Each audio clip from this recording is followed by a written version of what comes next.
Northwest. And this event is funded by UBC's Public Humanities Hub. But I'd also like to acknowledge the support of the Department of Theatre and Film at UBC, who provide us with use of the space, as well as the number of lovely students who are helping us out tonight. And I'd like to thank our students who have been helping us throughout the weekend. Ashley, Vincent, Jenny, and I'm missing someone, CJ, who is backstage. This evening's entertainment is a staged reading of a play by Thomas Heywood called The Golden Age.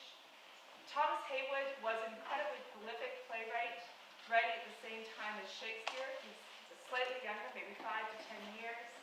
But he tells us that by the 1640s, he had a hand in over 220 plays. Among the plays that he wrote was a cycle of mythic plays, beginning with the Golden Age, which you're watching tonight, continuing on with the Silver Age, the Brazen Age, and then 2 parts of the Iron Age. Heywood seems to have been particularly interested in writing plays that appealed particularly to the apprentice class of London, and he seems to have anticipated by centuries the idea of theatre as a living library, which was one of the pitches that was used for the development of the National Theatre in England in the early 20th century. The idea that theatre would be made that would speak to all of the different audiences in England, from the working class to the elites, but that it would also function as a source of education for those who didn't have access to education. And Heywood tells us in his apology to actors that everyone in England knows the history of the country, the history of their monarchs, because of the theatre, because of drama. And he seems to be using this mythic cycle of plays to do exactly the same thing, but instead of providing a history of the monarchs of England, providing a history of myth that was otherwise largely accessible only to the elites, those who had classical languages and those who had access to books. So what you're seeing is both a delightful retelling of classical myths that would be probably familiar to many of you, but also a really important work from the 1600s that has been sorely overlooked for far too long. I hope you enjoyed tonight's reading.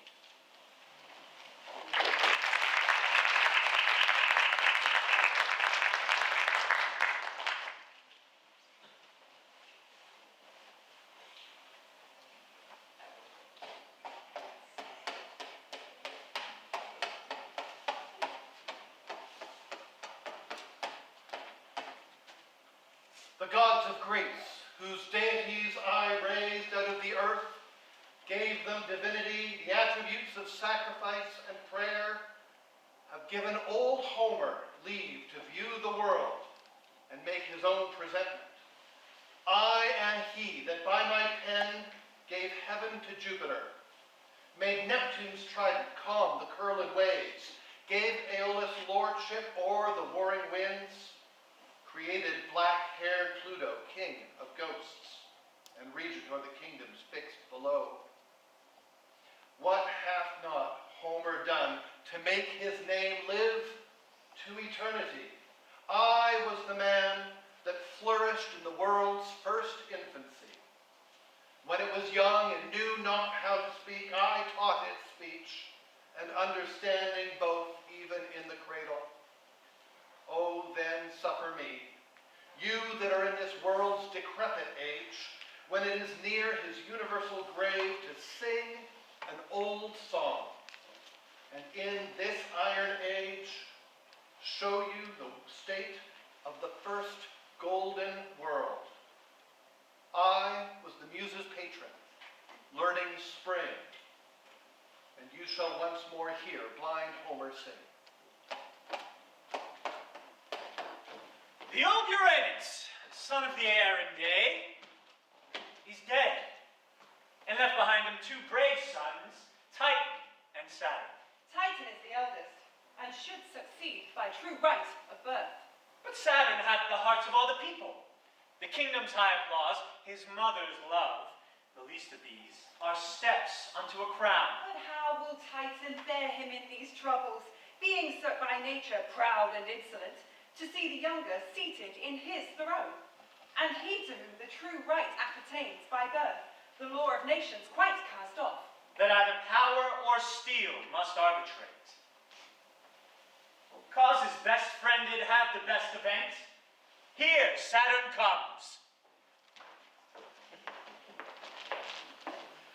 Behold, what nature scanted me in years and time below my brother, your applause and general love fully supplies me with and makes me to his crown inheritable. I choose it as my right by gift of heaven, the people's suffrage, the dead king's bequest, and your election, our fair mother queen. Against all these, what can 12 moons of time prevail with Titan to disinherit us? The Cretan people with shrill acclamations pronounce thee sovereign o'er their lands and lives. Let Titan storm and threaten strange revenge. We are resolved thy honor to maintain. Titan, thy ruin shall attempt in vain. Our hearts adhere with Vesta's, our late queen, according to the sovereign's late request, to kneel to Saturn. We accept your loves, and we will strive by merit to exceed you in just requital of these favors done. Our lords, I hear the voice of Titan storming at this strange election. Descend, proud upstart, tricked up in stolen weeds, decked in usurped state and borrowed honors. Resign them to their owner. That's to me. Titan, keep off. I charge thee, near me not, lest I, thy bold presumption, seal in blood. A crown's worth tugging for, and I will have, though in pursuit I dare my ominous fate. Down with the usurper! Saturn here shall stand, immovable, upheld by Vesta's hand. Am I not the eldest? Aye, but youngest in brain. The crown hath seized, and he shall reign. Am I a bastard that my heritage is wrested from me by a younger birth? Had Vesta played the adulteress with some stranger? If I be eldest from Uranus' loins, your maiden issue, why am I to bar the law of nations? Am I Vesta's son? Why does not Vesta then appear a mother? Was younger Saturn bedded in your womb nearer your heart than I, that he's affected and I despise? If none of these, then grant me what justice wills, my interest in the crown, or if you make me outcast. If my mother forget the love she owes, I shall abandon the duty of a son. If Saturn prove unnatural, I'll be no more a brother, but maugre all that hath my right withstood, revenge my wrongs, and make my way through blood. Titan, we both acknowledge thee a brother and Vesta's son, which will express in love. But for many virtues growing in me that have no life in you, the queen, the peers, and all the people, with loud suffrages, have shrilled their aves high above the clouds, and styled me king. We should forget their loves, not to maintain their strange election. Advise you, therefore, since this bold adventure is much above your strength, to arm yourself in search of future honors with our love. For what can Titan do against a people? Saturn adviseth well, list to his counsel. If mine own land prove thus unnatural, I'll purchase foreign aid. Rather compound.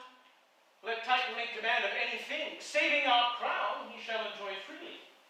Titan, your brother offers royally, accept his love. To lose a crown includes the loss of all things. What should I demand? This grant him, Saturn, since thy insinuation hath wrought him quite out of the Cretans' hearts, that Titan's warlike issue may succeed him. Well advised. He, during life, shall reign in peace. No interruption shall pass from Titan to disturb his reign, so to our giant race thou wilt assure the crown, as due by right inheritance. To cut off all hostile effusion of human blood, which by our difference must needs be spilt upon the barren earth, we'll swear to this accord. Conditioned thus, that to deprive all future enmity in our succeeding issue, thy male children thou in a cradle strain. Kill my sons? All swear to this. All our warlike race dispersed in several kingdoms, I'll assemble to conquer thee, and from thy ambitious head tear the usurped crown. Titan, thy friendship will buy with our own blood. All our male children, if we hereafter shall have any born, shall perish in their births. To this we swear, as we are king and Saturn. I the like, as I am Titan and Uranus' son.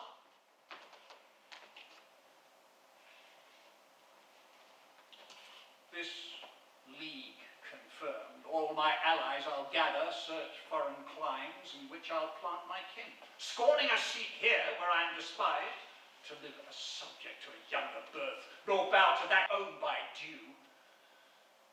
Saturn, farewell. I'll leave thee to thy state, whilst I in foreign kingdoms will search my fate. Think on thy oath. First, stay with us and feast. Titan this day shall be King Saturn's guest. What means this acclamation? 'Tis thy people, divine Saturn, furnished with these uses, more than the gods have left them by thy means, proclaim to thee an elastic deity, and would have Saturn honored as a god. We'll study future prophets for their use, and in our fresh inventions prove divine. But gods are never touched with my suspires, passions, and throbs.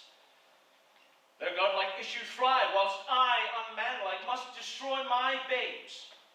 Oh, my strict oath to Titan, which confounds all of my precedent honors. One sweet babe, my youngest ox, hath felt the bloody knife, and perished in his swathing. My queen swells with another infant in her womb, ready to taste like rigor. Now what doth the oracle speak by the Delphian priest? Thus, mighty Saturn, after our ceremonious rites performed, and sacrifice ended with reverence, a murmuring thunder hurried through the temple, when a pleasant shower, whose silver drops filled the altar with a roseate dew. In this amazement, thus the Delphian god spake from the incensed altar. Lord of Crete, thus say to Saturn, Sibylla, his fair wife, is great, the young prince of noble hopes, that shall his father's virtues much excel. Seize on his crown, and drive him down to hell!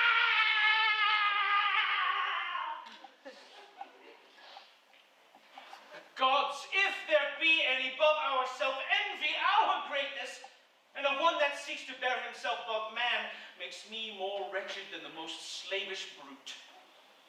What, shall my Sibyl bring me a son that shall dispose me there? No, he shall not. I will cross the deities. I'll tune the usurper in his own infant blood. I'll keep my oath. Prince Titan shall succeed. Maugre the envious gods, the brat shall bleed. Way for the dowager queen! How fares our mother? How is it with fair Sibylla, our dear queen? Your queen's delivered. Oh, of some female birth, you deities, I beg! Make me, O heavens, no more inhumane in the tragic slaughter of princely infants. Fill my decreed number with virgins, though in them I lose my name and kingdom. Either make her barren ever, or else all generative power and appetite deprive me, lest my purple sin be styled many degrees above murder. What's her birth? She's the sad mother of a second son. God, be ever dumb! Let everlasting silence tongue-tie the world. All human voice henceforth turn to confused and undistinguished found of barking hounds, hoarse bears, and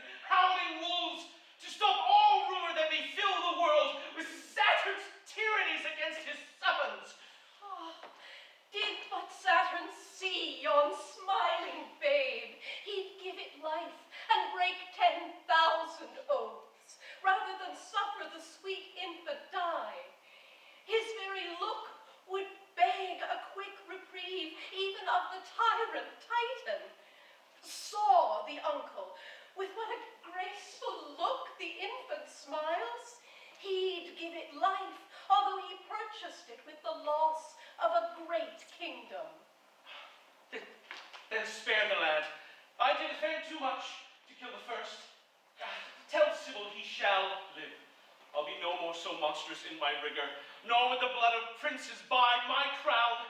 No more the cradles shall be made their tombs, nor their cradles shall be made, nor their soft swabs become their winding sheets. How can my subjects think I'll spare their lives that to my own can be so tyrannous? Tell Sybil he shall live. Vesta will be that joyful messenger. Stay. Let me first reward the oracle.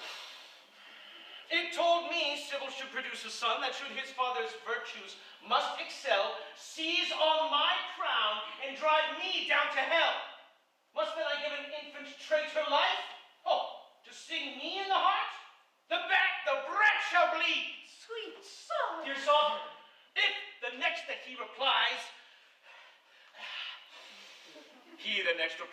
mother or friend, by Saturn's fury, dies. Away! Fetch me his heart, brim a bowl with his warm blood. Titan, my vow I'll keep. To life newly awakened shall as newly sleep. Worse than a brute, for brutes preserve their own. Worse than the worst of things is Saturn grown. Command the child to death. Titan, I will. Tigers would save whom Saturn means to kill. It is my son, whom I command to death, a prince that may succeed me in my throne, and to posterity revive my name. Call Vesta back, and bid her save the babe. I'll do it, my lord. Yet stay. The lad to kill, I save my oath, and keep my kingdom still. Post after her and charge them. On their lives, send me the babe's blood in a cup of gold, a present which I'll offer to the gods. Delay not, be it our mother, nay, our wife, forfeits her own to save the infant's life. I shall inform them so.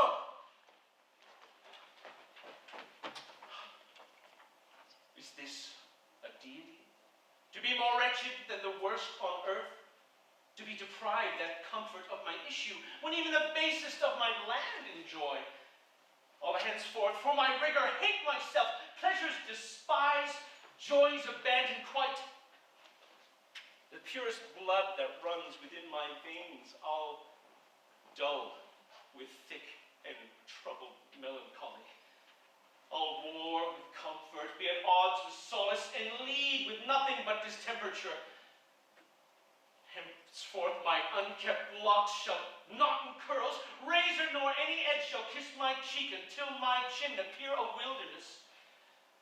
And make we wild in knowledge to the world, perpetual care shall cabin in my heart. My tyranny I'll punish in myself, and save the gods that labor. Saturn's disturbance to the world shall be that planet that infuseth melancholy.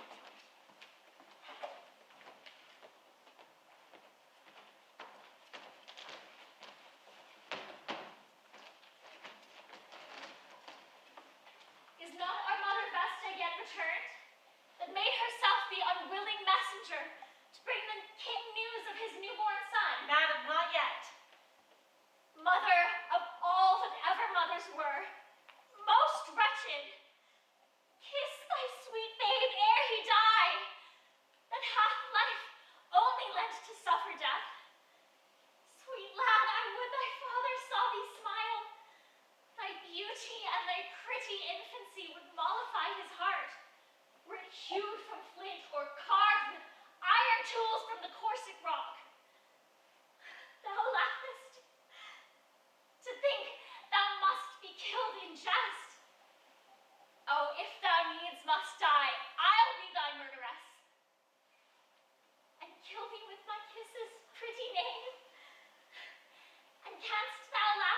see thy mother weep? Or art thou in thy cheerful smiles so free, in scorn of thy rude father's tyranny? Madam, the king hath slain his firstborn son, whom, had he seen alive, he'd not have given for 10 such kingdoms as he now enjoys. He shall... The death of such a fair and hopeful child is full as much as Titan can demand. He shall spare this sweet babe. I'll ransom thee with my own life. The knife that pierceth thee will wound thy mother's side, and I shall feel the least sharp stroke from his offensive steel. The mother queen's returned. How looks she, nurse? Let not her speak, but yet a little longer my hopes hold in suspense. Oh, me most wretched! I read my lord's horrid answer in her very eye. Her very looks tell me the boy must die. Say, must he? Must he? Kill me with that word which will wound deeper than King Saturn's sword. The boy must die. Dear queen, she faints. Let's not lose the mother with her infant. The loss of one's too much. Where's my child? Hide me in my bed, in my breast, my bosom. The murderer shall not find my little son. Thou shalt not die. Be not afraid, my boy. Go, tell the king he's mine as well as his, and I'll not part with mine. One he hath slain, in which I had like interest. This will spare, and every second son saved from the grave. Forbear, sir, for this place is privileged and only for free women. Yet is the king's command above your decree? And I must play the intruder against my will. The king upon your lives hath charged you to see that infant lad immediately receive his death. He stays for his warm blood to offer to the gods. To think him slain, sad partner. Of your sorrows I remain. Madam, you hear the king doth threat our lives. Let's kill him now. Is he inexorable? Why should not I prove as severe a mother as he a cruel father? Since the king hath doomed him, I, the queen, shall do it. Give me the fatal engine of his wrath. I'll play the horrid murderess just this once. I'll kiss thee ere I kill thee. For my life, the lad smiles so, I cannot hold the knife. Then give him me. I am his grandmother, and I will kill him gently. This sad office belongs to me, as to the next of kin. For God's sake, when you kill him, hurt him not. Come, little knave, prepare your naked throat.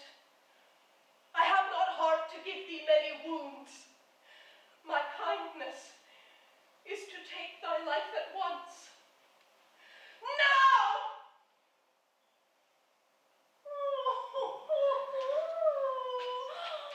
Alack, my pretty grandchild, smiles thou still? I have lust to kiss, but none to kill. You may be careless of the king's command, but it concerns me. And I love my life more than I do a suckling's. Give him me. I'll make him sure.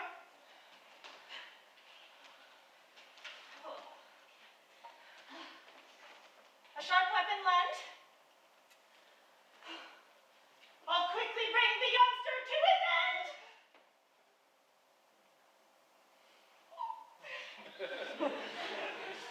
Alack, oh, my pretty knave, 'twere more than sin with a sharp knife to touch thy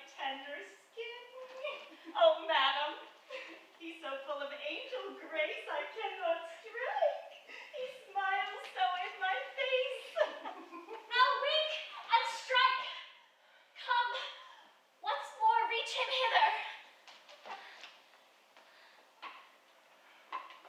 For die he must, so King Saturn hath decreed. Lass, for a world I would not see him bleed. Nay, shall he do? But swear me secrecy. The babe shall live, and we be dangerless. Bless me with such happiness. Attend me. The king of Epire's daughters, two bright maids, owe me for many favors the like love. These I dare trust. To them I'll send this babe to be brought up, but not as Saturn's son. Do but provide some trusty messenger, my honor for his safety. By what means shall we delude the king?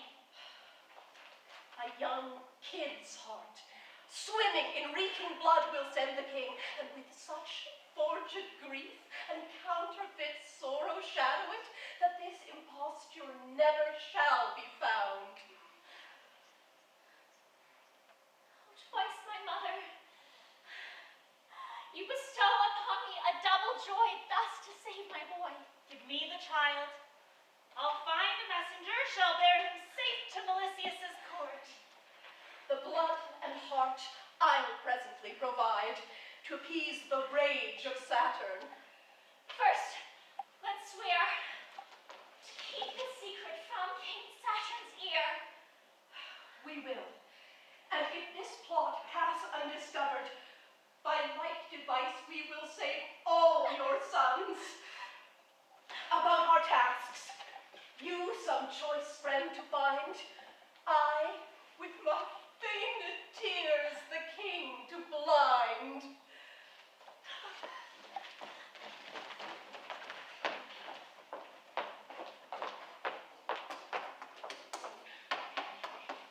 What cannot women's wits, they wonders can when they intend to blind the eyes of man. This passed so current that the third son born, called Neptune, was by like device preserved, and sent to Athens, where he lived unknown, and had in time command upon the seas. Pluto, the youngest, was sent to Tartary, where he, in process, a strange city built, called Hell. And subjects, for their rapine, their spoils and theft, are devils turned abroad. Thus, melancholy Saturn hath surviving 3 noble sons in several confines placed, and yet himself thinks sonless. One fair daughter, hight Juno, is the sole delight on earth. Think, kind spectators, 17 summers past, till these be grown to years, and Jupiter found in a cave by the great Epire king, where by his daughters he before was hid, of him and of his fortunes we proceed. My journey's long, and I my eyesight want. Courteous spectators, lest blind Homer stray, lend me your hands to guide me on your way.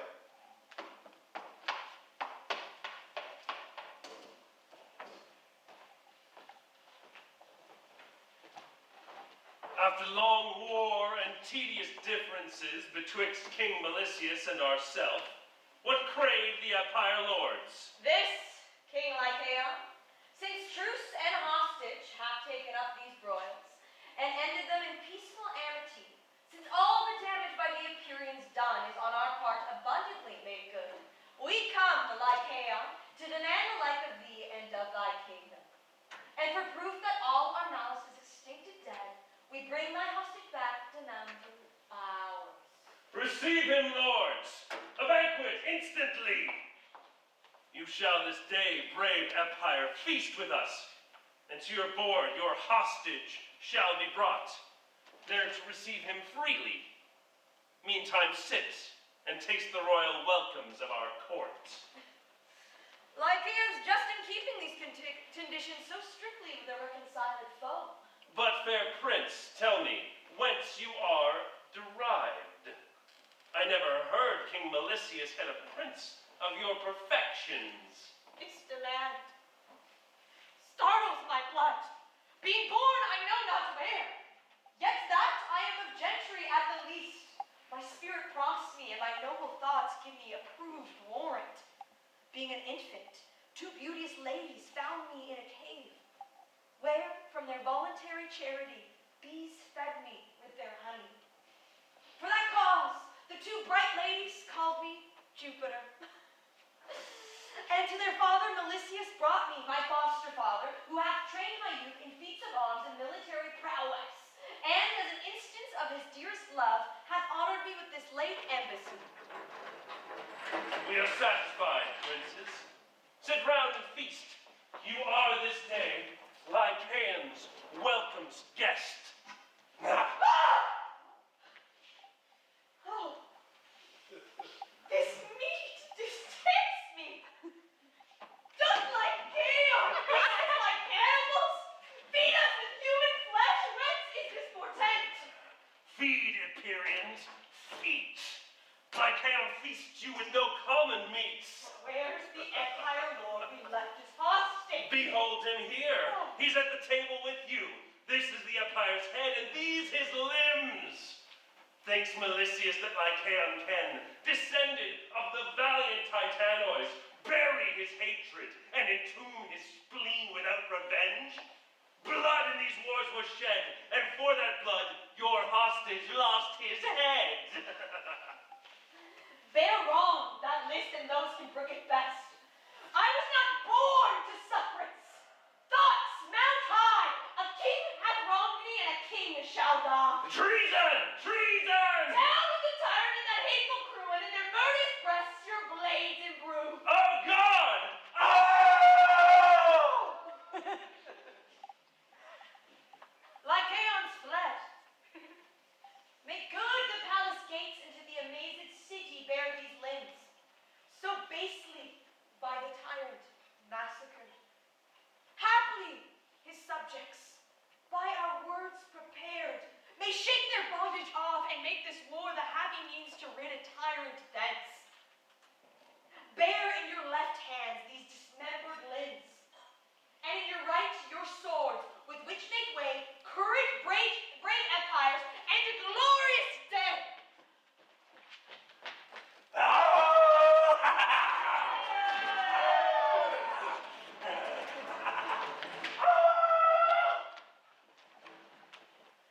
Lycaon once more fled. We, by the help of these, his people, have confined him hence, to whom belongs this crown. To Jupiter! None shall protect our lives but Jupiter. A Jupiter! A Jupiter! A Jupiter! We are far from such ambition, lords, nor will we entertain such royalty. Fair prince, whom heaven has sent by miracle to save us from the bloodiest tyrannies that ever practiced by a mortal prince, we tender thee our fortunes. Oh, vouchsafe to be our lord, our governor, and king, and since all thy people have jointly agreed, none of the tyrant's issues shall succeed. A Jupiter! A Jupiter! A Jupiter! A Jupiter! We not refuse the bounty of these heavens expressed in these your voices. We accept your patronage, and against Lycaon's tyrannies henceforth protect you. Be our conquest yet is all uncertain. Second us, dear subjects, to assure your conquests. First we must provide our safety ere attempt to helm to God. A Jupiter! A Jupiter! What mean these horrid and shrill alarms that fright the peaceful court with hostile cries?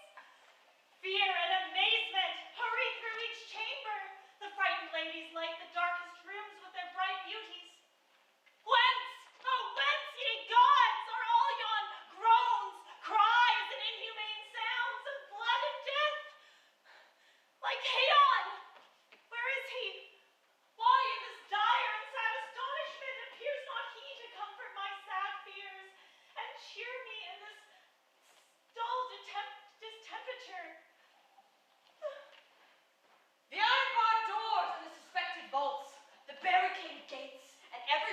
that boasted of his strength is forced to obey to our free entrance. Nothing can withstand our opposite fury. Come, let's ransack further. But stay. What strange, dejected beauty's this that on that sudden hath surprised my heart and made me sick with passion? Hence away!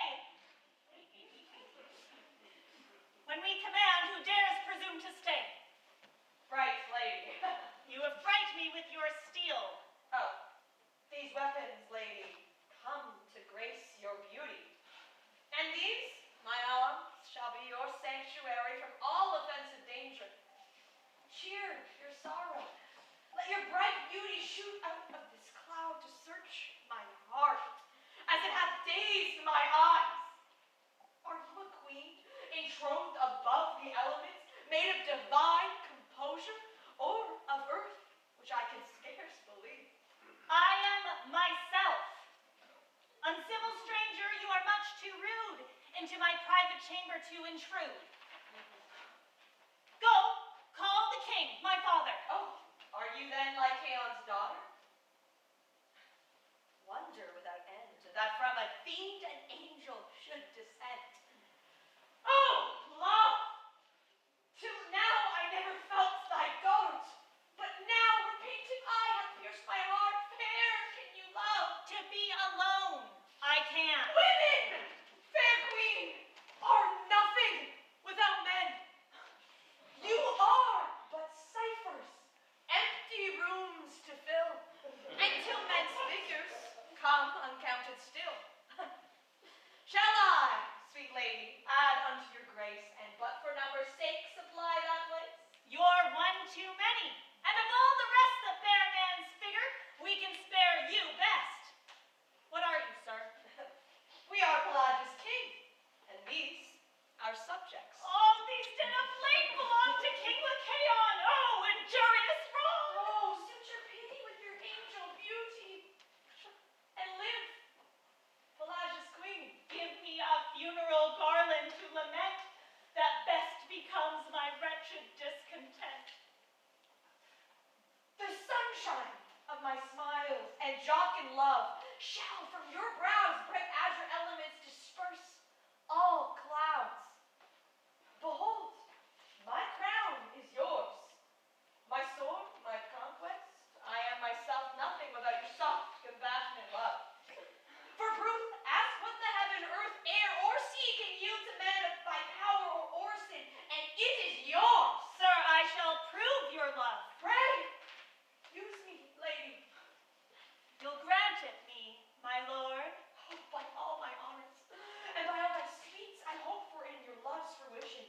Your will's your own. You'll not revoke your word. And be it to invest whom I did late degrade, I'll do it for you, bright and divinest maid. This only freedom to your captive give, that I, a nun and professed maid, may live. Oh! More cruel than the tyrant that begat thee! Hadst thou asked love, gold, servants, empery, this sword had purchased for Callisto all. Oh, most unkind. In all this universe, there's but one jewel that I value high, and that, unkind, you will not let me buy. To live a maid? What is it? 'Tis to live nothing. 'Tis like a covetous man to hoard up treasure, borrowed from your own use and for others' pleasure. Oh, think, fair creature, that you had a mother, one that bore you that you might bear another. Be you as she was of an infant glad, since you from her have all things that she has. Should all affect the strict life you desire, the world itself should end when we expire. Posterity is all, heaven's number fill, which by your help may be increased still. What is it when you lose your maiden head, but make your beauty live when you be dead in your fair issue? Tush! 'Tis all in vain. Diane, I am now a servant of thy train. Her order is mere heresy. Her sect a schism amongst maids not worthy your respect.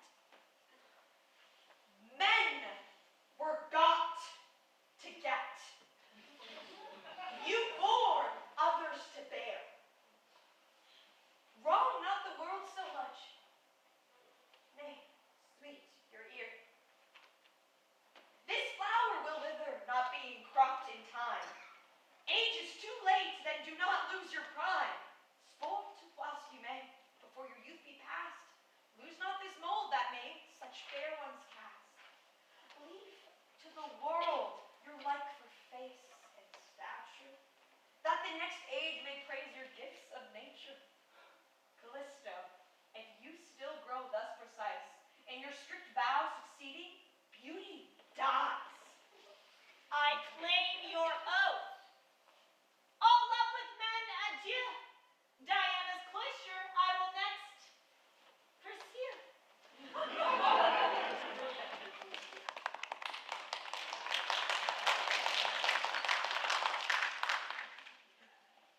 And there all beauty shall be kept in jail, with which my sword I with my life I bear. What's that Diana? She is the daughter of an ancient king that swayed the Attic scepter, who, being tempted by many suitors, first began this vow, and leaving court, betook her to the forests. Her beauteous train are virgins of best rank, daughters of kings and princes, all devoted to abandon men and choose virginity. All these being first in a strict order sworn, acknowledge her their king and their queen and empress. By all my hopes, Callisto's love to gain, I wish myself one of Diana's train. Concerning your state business. Oh, well remembered. Post of these news shall be sent to Empire, sent of us and of our new establishment. Next for Callisto, but of that no more. We must take firm possession of this state. Our sword hath won, Lycaon lost so late. These sports, our fawns, our satyrs, and ourselves make, fair Callisto, for your entertain. Pan, the great god of shepherds, and the nymphs of meads and fountains that inhabit here, all give you welcome. With their rural sports, glad to behold a princess of your birth, a happy citizen of these meads and groves. These satyrs are our neighbors, and live here, with whom we have confirmed a friendly league, and dwell in peace. Here is no city craft, here's no court flattery, simpleness and sooth, and the harmless chase and strict virginity is all our practice. You have read our orders, and you have sworn to keep them, fair Callisto. Speak, how you esteem them. With reverence, great queen, I am sequestered from the world, even in my soul hate man's society and all their lusts, suggestions, all court pleasures, and city curiosities are vain, and with my finer temper ill agreed, that now have vowed sacred virginity. We will not of your sorrows make recital, so lately suffered by the hand of chance. We are from the world, and the blind goddess Fortune, we dare to do her worst, as, living here, out of her reach, us she of force must spare. They can lose nothing, who for nothing care. Madam, devotion drew me to your service, and I am now your handmaid. Where's Atlanta? Madam, Is there no princess in our train as yet unmatched to be her cabin fellow and sleep by her? madam, we are all coupled and twinned in love, and hardly is there any that would leave one to change her bedfellow. You must be single till the next arrive. She that is next admitted to our train must be her bed companion. So 'tis lotted. Come, fawns and nymphs and satyrs, girt us round, while we ascend our state, and here proclaim a general hunting in Diana's name.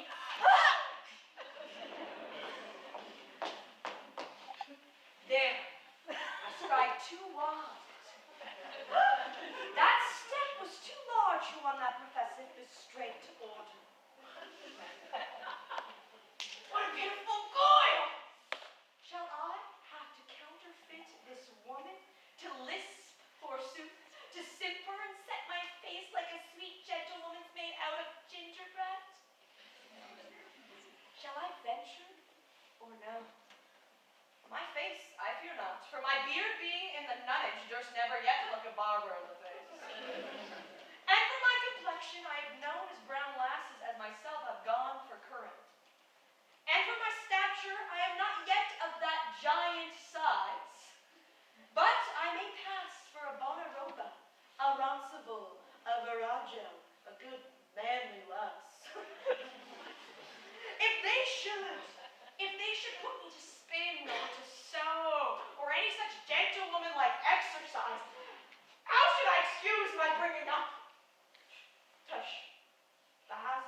nothing compared with the value of the game. Could I manage this business with art? I should come to 100 pretty sights in a year, as in the summer when we come to flee our smugs. I hope Diana does not use to search her maids before she entertains them. But howsoever, be my loss certain and my profit none. 'Tis for Callisto's love I will on. We'll chase the stag, and with our eagle shrill, the neighboring forests with loud echoes fill. Is this a heaven terrestrial that contains so many earthly angels? Oh, amazement! Diana with these beauties circled round, powed in these bright pales, bears more state than gods have lent them by the power of fate. I am destroyed. Soft! What intruder is that? Command her hither! Hey, divinest queen, I come to do thee service. A manly lass. A stout brow shadow. Were all our trade proportioned to thy size, we need not fear men's subtle treacheries. Thy birth and fortunes? Madam, I derive my birth from noble and high parentage. Respect of your rare beauty with my love and zeal I still bear to a virgin's life. I've drawn me to your service. Welcome, lady. Her largeness pleaseth me. If she have courage proportioned to her limbs, she shall be champion to all of our wronged ladies. You, Atlanta, present her oath.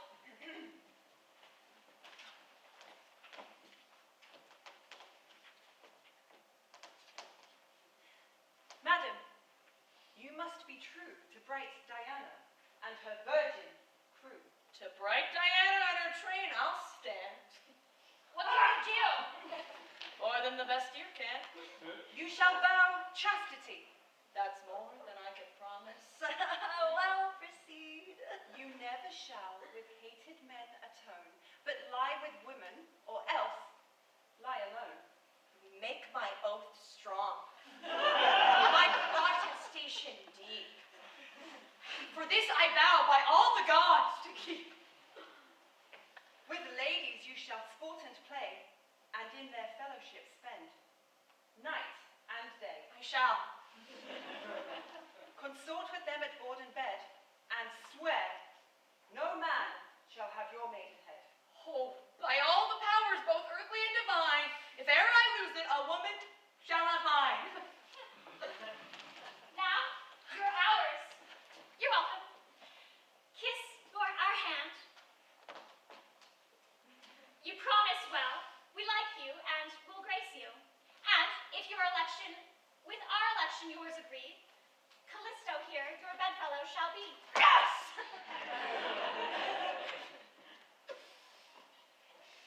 Oh, you gods, your will eternize me to your choice. Madam, I seal both with my soul and voice. Then, hand each other and acquaint yourself. And now, let us proceed in the pursuit of our determined pastimes, dedicate to the entertainment of these beauteous maids. Follow! Pursue! We shall lose our train. The stag hath took the mountain. Come, let us climb the steep cliffs after him. Let through the air your nimble javelins sing, and our free spoils home with the evening bring! Haste, gentle lady, we shall lose our train and miss Diana's pastime in the chase. Hie then to stain our javelins' gilded points in blood of yon swift stag, so hot pursued. Will you keep pace with me? I am tired already, nor have I yet been to these pastimes breathed. Sweet, shall we here repose ourselves a little? And lose the honor to be first at fall? Fear not, you shall come time enough to fall. Either you must be so unkind to me as leave me to these deserts solitary, or stay till I have a rest, for I am breathless and cannot hold it out. Behold, a place, remote, an arbor seated naturally, trimmed by nature for a bower, screened by the shadowy leaves from the sun's eye. Sweet, will you sit or on the verdure lie? Rather than leave you, I will lose the sport. Oh, I'll find you pastime, fear not. Oh, my angel, whither wilt thou transport me? Grant me measure of joy? Be free, I serve fit this pleasure. Come, shall lie down a little? Sooth, I will. I thirst in seas and cannot quaff my fill. Behold, before me a rich table spread, and yet poor I am forced to starve for bread. We be alone. The ladies far in chase, and may I die a eunuch by my vow, if bright Callisto you escape me now. Sweet bedfellow, your hand. What have I felt, unless blanched snow of substance not to melt? Grip too hard. Good sooth, I shall not rest until my head be pillowed on thy breast. Lean on me then.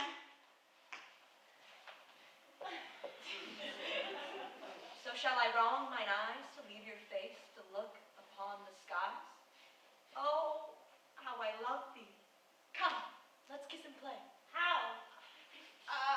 So a woman with a woman may? I do not like this kissing. Sweet, sit still.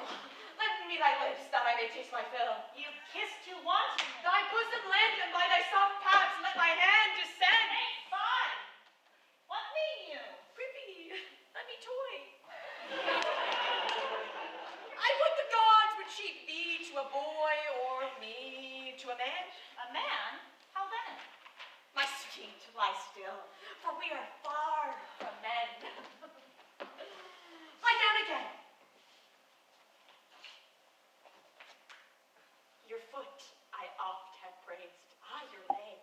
Nay, let your skirt be raised, I'll measure for the wager of a fall, who hath the greatest great, or smallest small. You are too wanton, and your hand too free. You need not blush to let a woman see. My fairness I have hid from sight of skies, therefore may it bar from any lady's eyes. Oh, methinks you should be fat. Pray let me feel. Oh, God, you tickle me.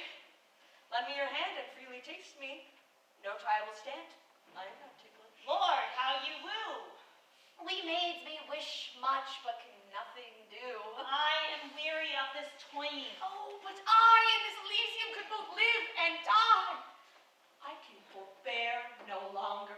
Through my rape to be punished with my head, she shall not escape. Say, sweet, if I were a man.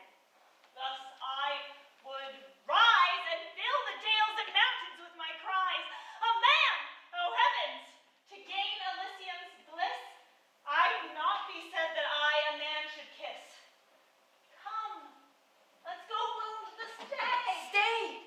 Ere you go, here stands one ready that must strike a doe, and thou art she. I am Pelagia's king, that thus have singled thee, mine thou shalt be. God's angels, man, help all a maid to free. Maugre them all, thou'rt mine. To do me right, help fingers, feet, nails, teeth, to fight. Not they, nor all Diana's angel train were they in sight. This prize away should gain.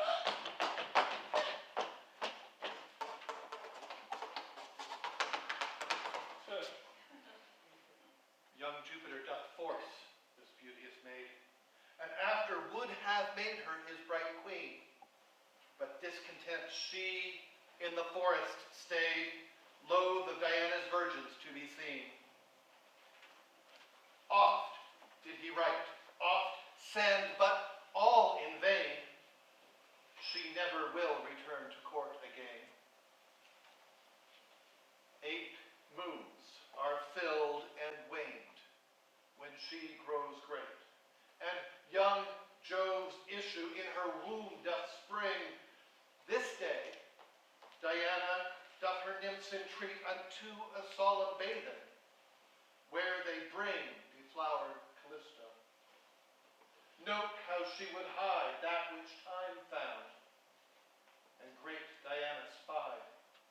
Her crime thus found, she's banished from their crew, and in a cave Chiles a valiant son, called Arcas, who doth noble deeds pursue, and by Jove's gift Pelagia's seat hath won, which after by his worth and glorious fame he hath transtyled Arcadia by his name. But we return to Titan, who by spies hath learned that Saturn hath kept sons alive. He now assembles all his strange allies, and for the crown of Crete intends to strive. Of their success and fortunes we proceed, where Titan's sons by youthful Jove must bleed.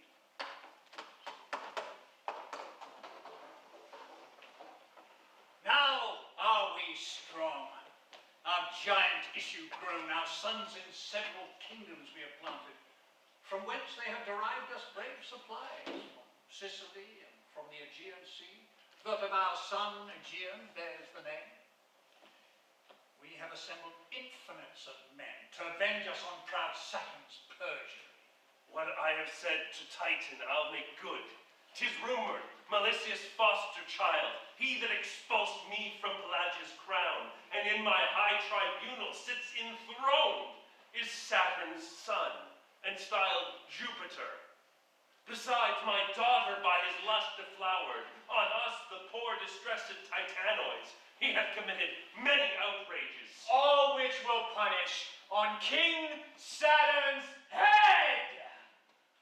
I, that have made the Aegean confines shake, and with my powerful voice affrighted heavens, from whose enraged eyes the darkened skies have borrowed luster and Promethean fire, will fright from Crete the proud Saturnian troops, and thousands hacked and mangled soldiers bring, to entomb the glories of the Cretan king.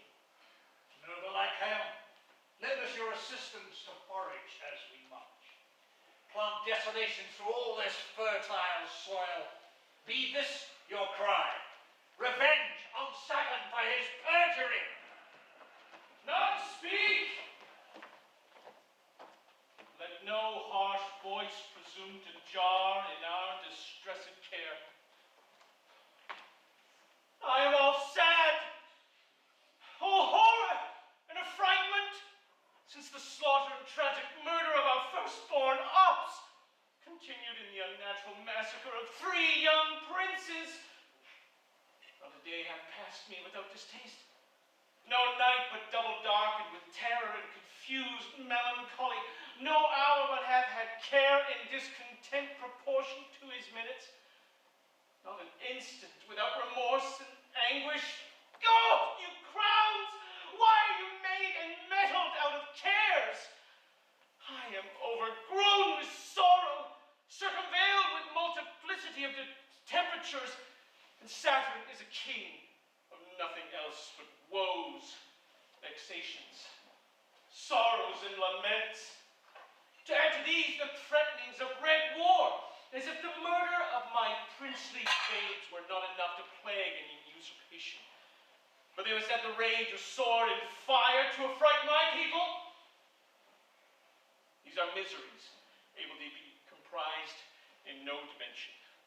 My father shall not macerate himself. I'll dare to interrupt his passions, although I buy it dearly with his hate. My lord, you are king of a great people, your power sufficient to repulse a foe greater than Titan. Though my brother's births be crowned in blood, yet am I still reserved to be the hopeful comfort of your age. My dearest Juno, beautiful remainder of Saturn's royal issue. But for thee, I had ere this with these royal fingers torn a grave out of the rocks to have entombed the wretched carcass of a caitiff king. And I will live, be it but to make thee queen of all my triumphs and the spoils that I win. Speak, what is the project of their invasion? That the king of Crete hath not according to his vows and oaths, slain his male issue. Have I not their bloods already quaffed her angry nemesis? Have not these ruthless and remorseless eyes, unfatherlike, beheld their panting hearts swimming in bowls of blood? Am I not sonless? Nay, childless too. Say Juno, whom I love. And dare they then come? Our continued sorrow shall into scarlet indignation turn, and my son's blood shall crown their guilty heads with purple vengeance. Valiant lords, set on. Meet them to their last destruction. March on! Stay, because we'll ground our wars on justice. Fair Sibylla, on thy life I charge thee. Tell me and dissemble not. By all the hopes in Saturn thou hast stored our nuptial pleasures and affairs of love, as thou esteem'st our grace, or vengeance fear'st. Resolve me truly. Hast thou sons alive?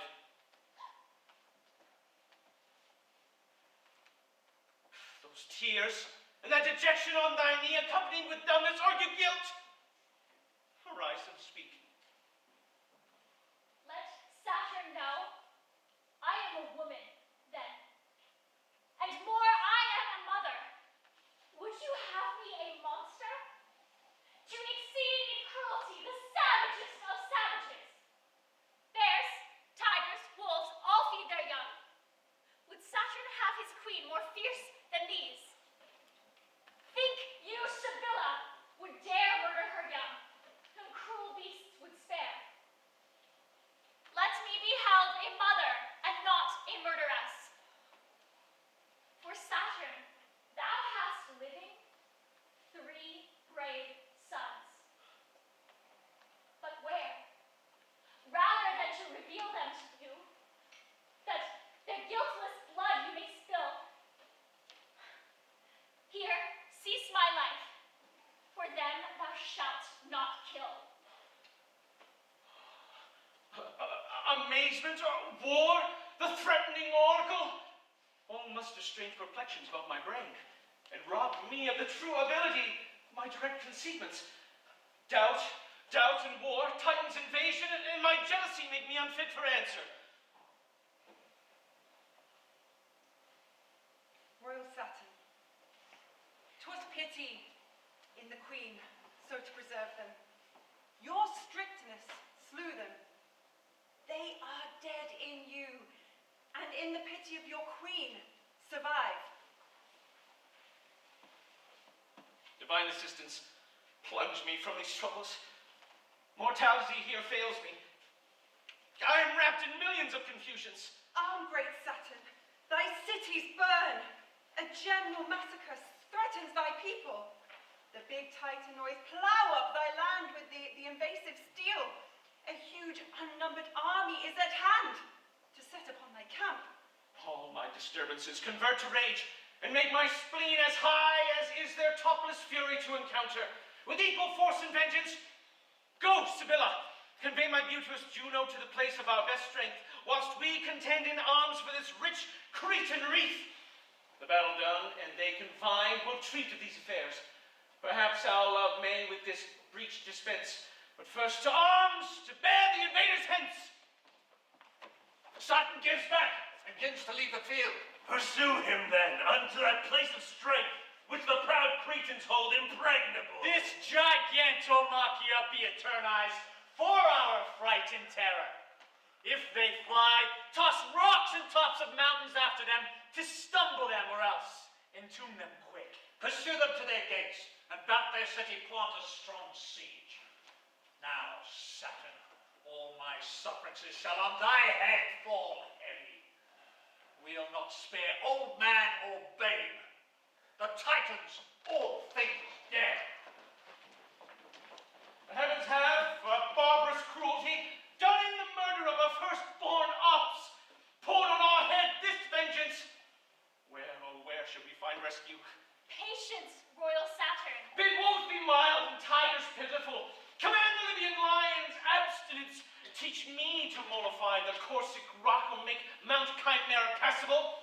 What monarchs wrapped in my confusions can tell what patience means? Oh, royal father! Don't either teach me rescue from these troubles or bid me everlastingly I ever sink in despair and horror. Oh, my lord!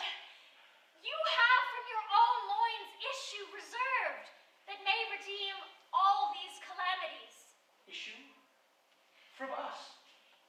From Saturn and Sibylla, that royal prince, king of Plagia, and famous Milesius' foster child, whom all the world styles by the noble name of Jupiter. He is King Saturn's son. Thou hast, Sibylla, kept that so only can redeem me from this thraldom? Oh, how shall we acquaint young Jupiter with his father's hard success in arms? My care did ever these events foresee, and I have sent to your surviving son to come unto your rescue. Then, great Saturn, in your wife's pity seem to applaud the heavens, that make me their relentful minister in the repairing of your downcast state. If royal Jupiter be Saturn's son, we shall be either rescued or revenged. And now I shall not dread those Titanoids that threaten fire and steel. Trust your Sibylla. Oh, thou art my anchor, and the only column that supports Saturn's glory. Oh, my Jupiter, on thee the basis of my hopes I erect, and in thy life King Saturn's fame survives.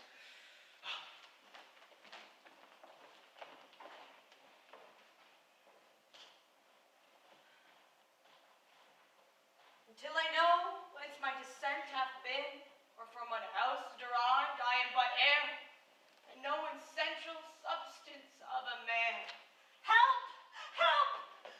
Oh, for heaven's sakes, help! I am pursued, and by my son that seeks to threat my life.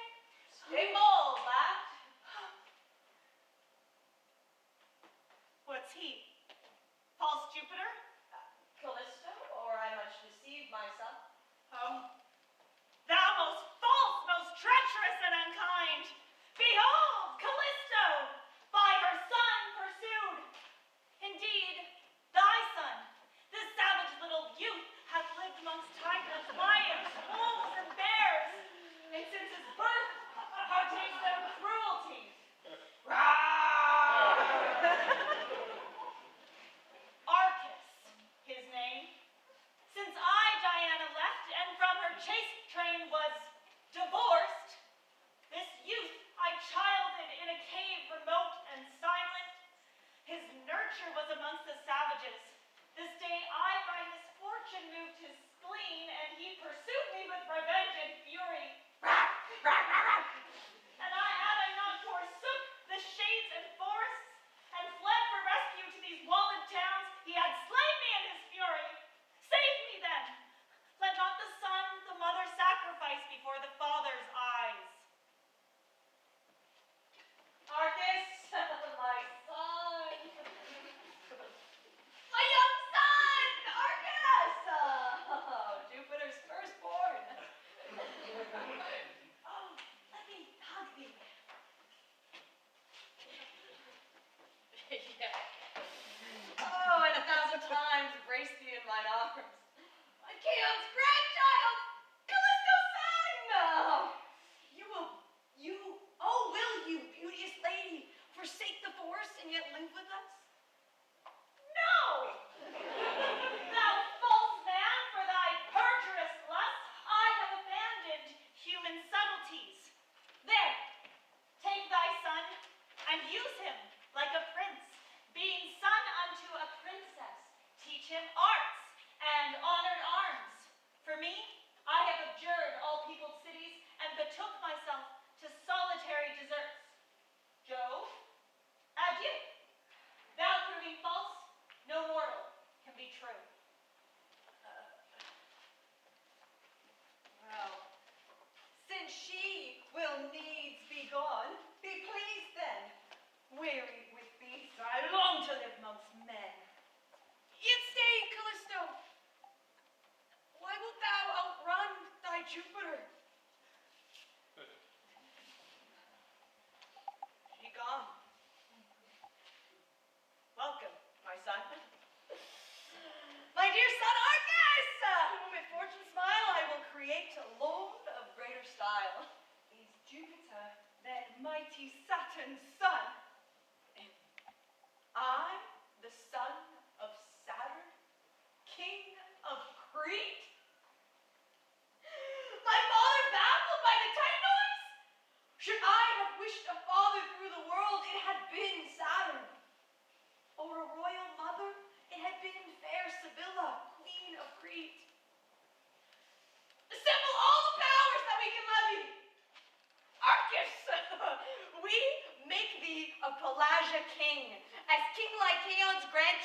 and the son of fair Callisto.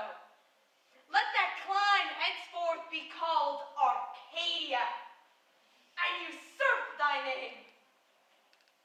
Go then, and press the Arcadians to the rescue of royal Saturn. Saturn, this great king and I will lead the Epirians.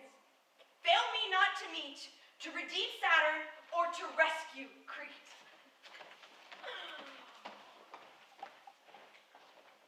Down, treacherous lord! And be our footpace now to ascend our high tribunal. Where's that godhead with which the people are they be to heaven? 'Tis sunk to the deep abysm of hell. Tear from his head the golden wreath of Crete. Tread on his captive bulk, and with thy weight, great Titan, sink him to the infernal shades so low that with his trunk his memory may be extinct in wreath. More than tyrannous to triumph over the weak and to oppress the low dejected. Let your cruelty be the sad period of my wretchedness. Only preserve my lovely Juno's life and give Sibylla freedom.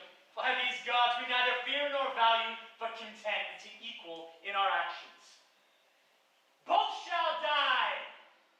There shall no proud Saturnian live to brave the meanest of the high-born Titanoids. Raise from the earth their hateful memory, and let the blood of Titans sway the earth. Speak.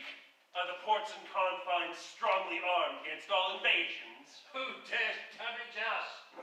Let all the passages be open left, unguarded let our ports and havens lie. All danger we despise, mischance or dread we hold in base contempt. Conquest is ours, maugre divine or base terrestrial powers.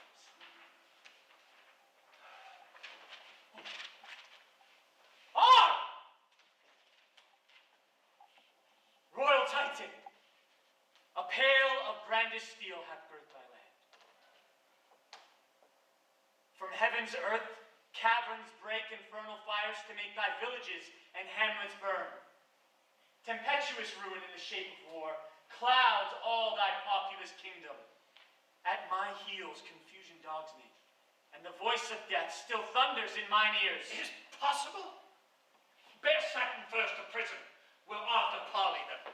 Come, angels armed or devils clad in flames. Our fury shall repel them. Come, thy girt with power celestial or infernal rage. We'll stand their fierce opposure. Royal Titan, bravely advance your strong orbicular shields, and in your right hand brandish your bright steel. We'll stand them, be they gods, if men expel their strengthless force and stound them low as hell. Whence are you that intrude upon our confines? What pretend you in these hostile sounds of clamorous war? Titan's destruction, with all the ruin of his giant race. By what pretense or claim? In right of Saturn, whom against law the Titans have deposed. What art thou, speak'st it? I am Jupiter, King Saturn's son, immediate heir to Crete. There pause! That word disturbs all thy claim and proves that Titan seats him in his own. If Saturn, as thou sayest, has sons alive, his oath is broken. And we are justly seized of Creta's crown by his late forfeiture. Thy tongue hath spoke thy own destruction. Since whom King Saturn spared our swords, must kill. And he has come to offer up that life which hath so long been forfeit. Tyrants now. The heavens preserved me for a further use, to plague your offspring that afflict the earth, and with your threatening spurn against the gods. Now shalt thou pay me for Callisto's wrong, exiling me and for dishonoring her. Oh, are you there, cannibal? Man-eating wolf? Oh, Lycaon, thou art much beholding to me. I woman first Callisto and made thee a grandfather. Dost not thank me for it? See, here's the boy. This is Arcadia's king. No more Pelagia now, since thy exile. To thee that stylest thyself King Saturn's son, knowest thou wast doomed before thy birth to die. Thy claim disabled, and in saving thee thy father hath made forfeit of his crown. No, Titan.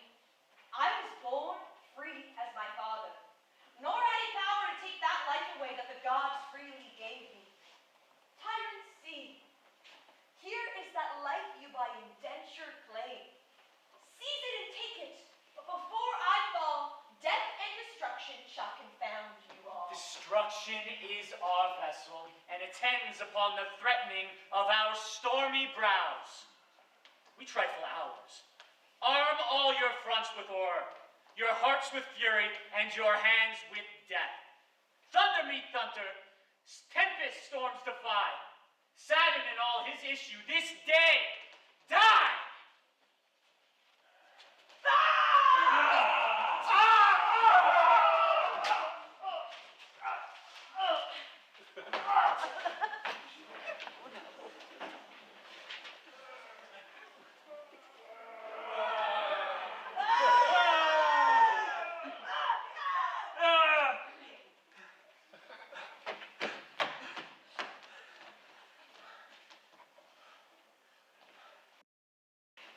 Where now the high and cloud and cellars? To stop the fury of the adverse foe, or stay the base flight of our dastard troops. Titan is slain, Hyperion strews the earth, and thousands by the hand of Jupiter are sent into black darkness. All that stands sink in the weight of his high jovial hand. To shun whose rage, Aegeon, thou must fly. Crete, with our hope conquest all adieu. We must propose new conquests, since Saturn's son hath by his puissance all our camp overrun.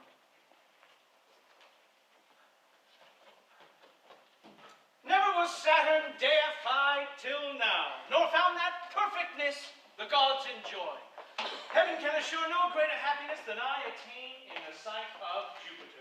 Oh, my dear son, born with my painful throes, and with the hazard of my life preserved, how well hast thou acquitted all my travails in this thy last and famous victory.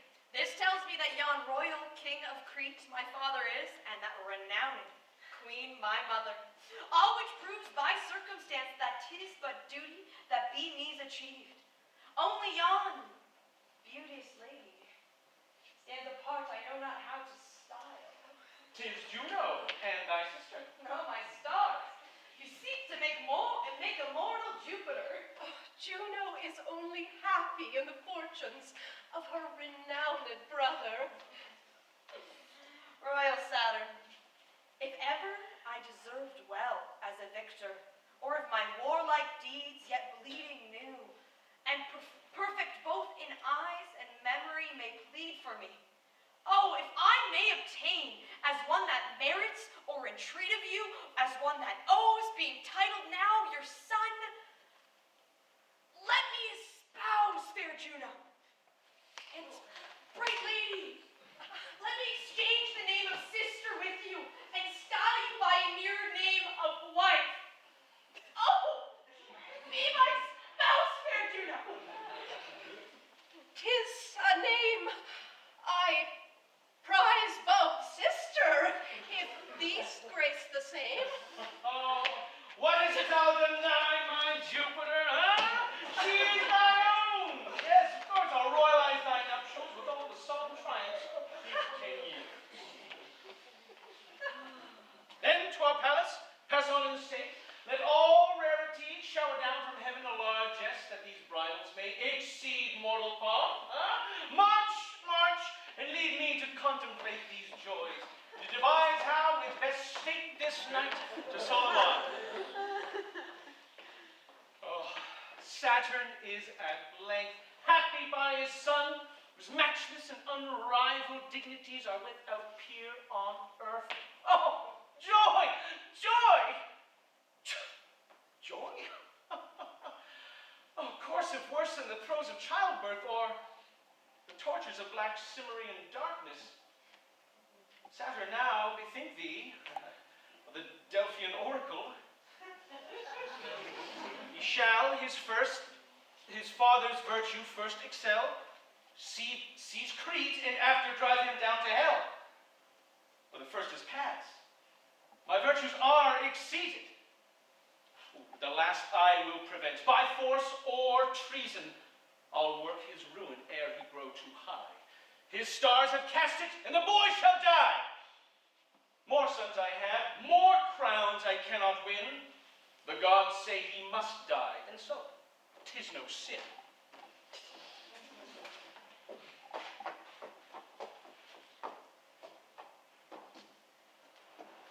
Oh, blind ambition and desire of reign, what horrid mischief wilt thou not devise?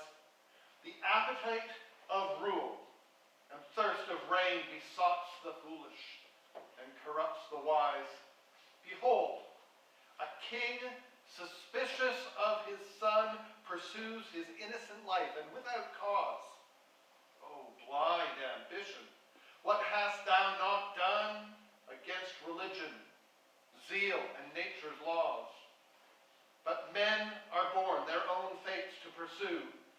Gods will be gods, and Saturn finds it true. Saturn against his son his force extended, and would have slain him by his tyrannous hand, whilst Jupiter alone his life defended. But when no prayers his fury could withstand, he used his force. His father drove from Crete, and as the oracle before had told, usurped the crown. The lords kneel at his feet, and Saturn's fortunes are to exile sold. Of these we must next speak. Courteous and wise, help with your hands, for Homer wants his eye. Our unkind father, double tyrannous, to prosecute the virtues of his son, hath sought his own fate, and by his ingratitude left to our head the imperial wreath of Crete, which gladly we receive. Neptune from Athens, and Pluto from the lower Tartary, both welcome to the Cretan Jupiter. Those stars that governed our nativity and stripped our fortunes from the hand of death shall guard us and maintain us. Noble Saturn, famous in all things, and degenerate only in that inhumane practice against his sons, is fled us, whom we came to visit freely, and filial duties to express. Great Athens, the nurse and fostress of my infancy, I have instructed in the seaman's craft, and taught them truly how to sail by the stars. Besides, the unruly jennet I have tamed, and trained him to the saddle for my practice. The horse, to me, is solely consecrate. I, from the bounds of lower Tartary, have travelled to the fertile plains of Crete. Nor am I less in lustre by fame than Neptune, or renowned Jupiter. Those barren kingdoms I have riched with spoils, and not a people traffics in those worlds for wealth or treasure, but we custom them, and they enrich our coffers. Our armed guards prey on their camels and their laden mules. And Pluto, through the world renowned and feared, and, since we have missed of Saturn lately fled, it glads me yet I freely may survey the honours of my brother Jupiter. And beauteous Juno, empress of all hearts, whom Neptune thus embraceth. So doth Pluto. All divine honors crown the royal temples of my two famous brothers. You are my royal uncles. Nay, hand of lords. He is your kinsman too. Arcas, my son, of fair Callisto born. I hope, fair Juno, it befits not you. It was before your time. She was a strumpet. She shall be a star. And all the queens and beauteous maids on earth that are renowned for high perfections will woo and win. We were born to sway and rule. Nor shall the name of wife be curbed to us, or snaffle in our pleasures. Beauteous Io and fair Europa have by our transhapes and guiles of love already been deflowered. Nor lies she that is worthy our desires, but we can charm with courtship. Royal brothers, What news of note is rumored in those realms through which you made your travels? Have you heard of great Acrisius, the brave Argos king, and of his daughter Danae? Oh, his renown and her fair beauty oft have pierced our ears. Nor can we be at peace till we behold that face fame hath so blazed on. What of her? Of her enclosure in the Darien tower, girt with a triple mure of shining brass. Have you not heard? Oh, I'll scale that tower, or rain down millions in a golden shower. I long to be the father of that babe, begot undenied, that shall prove so brave and turn the dotard to his marble grave. Brothers and princes, all our court's rarities lie open to your royalist entertainment. Yet, pardon me, since urgent calls me hence to an enforced absence. Oh, nay, Queen Juno, you must be pleased. The cause imports us highly. Feast with these princes till our free return. Attendants, lords, we must descend in gold, for yon imprisoned beauty ne'er behold.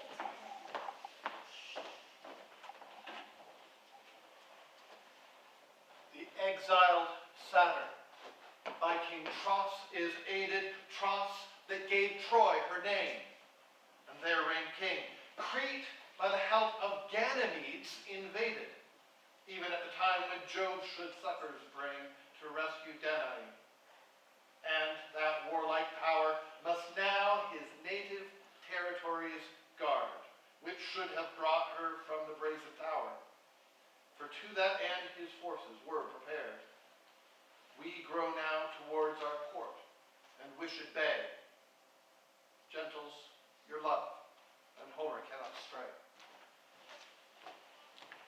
Whence are these warlike preparations made by the king our brother? It is given out to conquer Arcas, but my sister Juno suspects some amorous purpose in the king. Then blame her not. The fair Europa's rape, brought from Agenor, and the Cadmean rape, Io, the daughter of old Inachus, deflowered by him, the lovely Semele, fair Leda, daughter to King Tyndarus, with many more may breed a just suspect. Nor hath he spared fair Ceres, queen of grain, who bare to him the bright Proserpina. Such scapes may breed just fears, and what knows she, but these are to surprise fair Danae.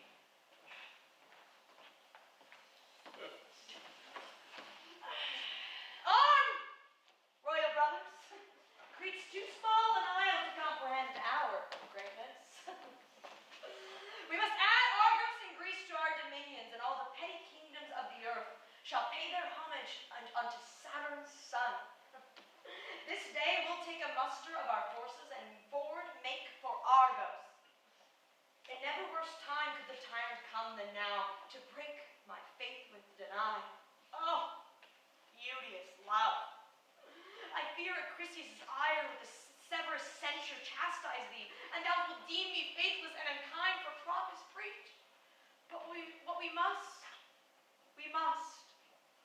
Come, valiant lords, we'll first our own defend, ere against foreign climes our arm extend. Base! Bastards! Degenerate boys, not my sons!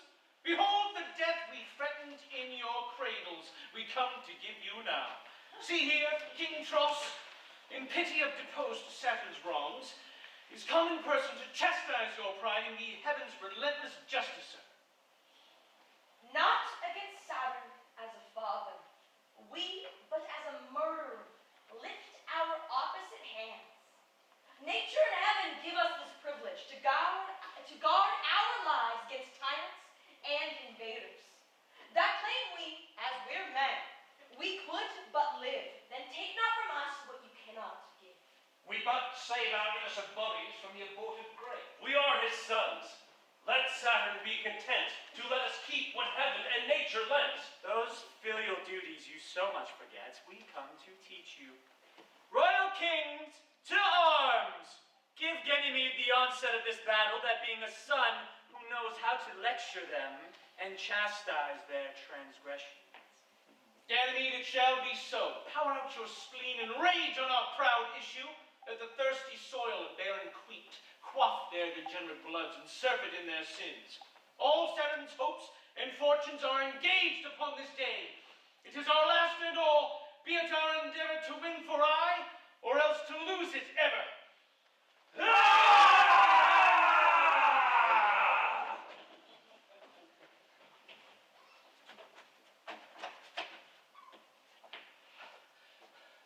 The Trojans are repulsed. Where's Ganymede? Amidst a throng of weapons, acting wonders. Twice did aloud I call to him, say him fly, and twice he swore he vowed this day to die. The day is lost, and Ganymede lost too without divine assistance. Hie, my lord, unto your ships. No safety lives a land. My crown I first bought with infant blood.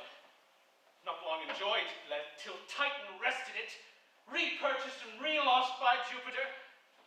These horrid mischiefs that have crowned our brows have bred in us such strange distemperature that we are grown dejected and forlorn. Our blood has changed to ink, our hair to quills, our eyes have buried in our creechy plots. Consumptions and cold agues have devoured and eat up all our flesh, leaving behind naught save the image of despair and death.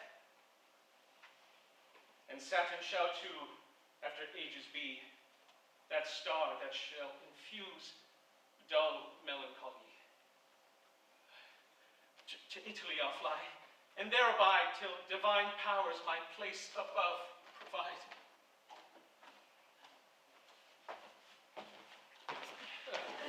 Yield, noble Trojan. There's not in the field one of thy nation was to hand save thee. Why, that's my honor, when alone I stand against thee and all thy forces of thy land. I love thy valor, and would woo thy friendship. Go freely where thou wilt, and ransomless. Why, that's no gift. I'm no prisoner, and therefore owe no ransom. Having breath, know that I have vowed to yield to none, save death.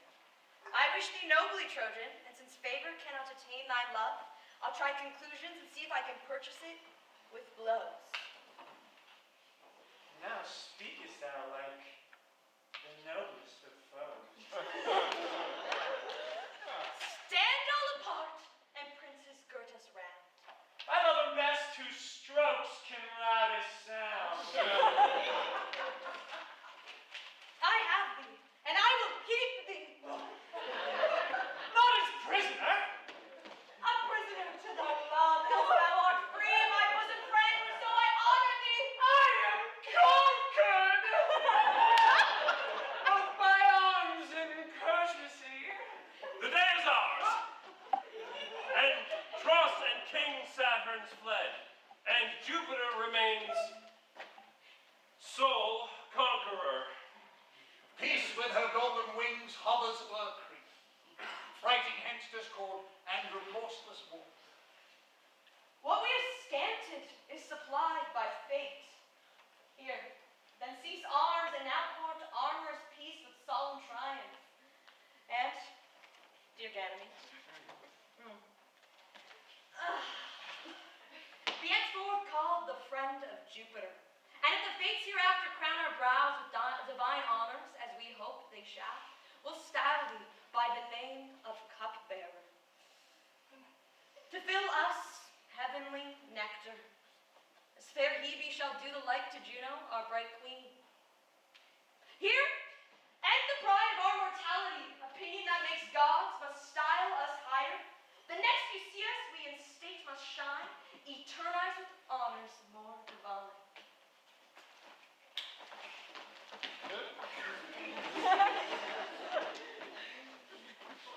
To keep promise, ere we further wade, the ground of ancient poems you shall see, and how these firstborn mortal gods were made, by virtue of divinest poesy. The fates, to whom the heathen yield all power, whose dooms are writ in marble to endure, have summoned Saturn's 3 sons to their tower. To them the 3 dominions sea of hell. How these are scanned, let none decide, but such as understand.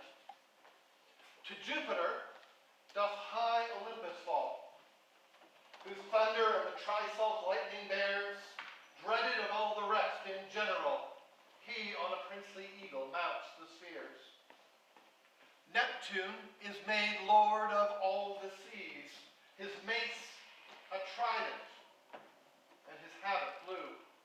He can make tempests, or the waves appease, and unto him the seamen all are true. Pluto's made emperor of the ghosts below, where with his black guard he in darkness reigns, commanding hell, where Styx and Lethe flow, and murderers are hanged up in burning chains. But leaving these, to your judicial spirits I must appeal, and to your wonted grace, to know from you what eyeless Homer merits, whom you have power to banish from this place.